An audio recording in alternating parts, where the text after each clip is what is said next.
Le couperet tombe, la ministre flamande de l'Environnement en pleurs annonce sa démission. En ik heb daar ook mijn verontschuldigingen voor aangeboden. Maar ja, de stroom van kritiek. Elle croyait pouvoir résister, mais la pression était beaucoup trop forte. Il ne fallait pas parler de complot et de manipulation quand les jeunes sont dans la rue pour défendre l'environnement. Ce discours engendre une controverse.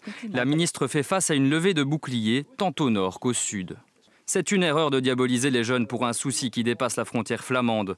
Le rôle d'un ministre, c'est de réunir tout le monde dans l'intérêt général.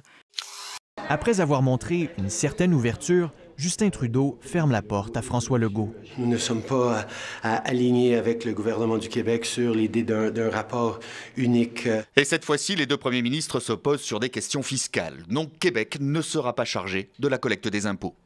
Le mois dernier, François Legault lui demandait à nouveau de céder le contrôle des déclarations de revenus pour que les contribuables québécois n'aient qu'une seule déclaration à remplir. M. Trudeau devra payer le prix politique. Le gouvernement Trudeau refuse donc de lui céder ce pouvoir.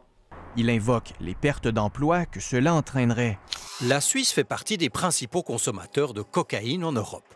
Sur la base d'une analyse des eaux usées, parmi les 10 villes européennes qui en consomment le plus, 5 sont des villes suisses. Et il y a ceux qui la consomment de façon récréative, comme on dit, et des gens parfaitement intégrés sur le marché du travail qui utilisent la cocaïne très régulièrement pour augmenter leurs performances. Et ces gros consommateurs sont de plus en plus nombreux. Ils arrivent en règle générale quand ils ont dépensé tout l'argent, quand la famille a explosé.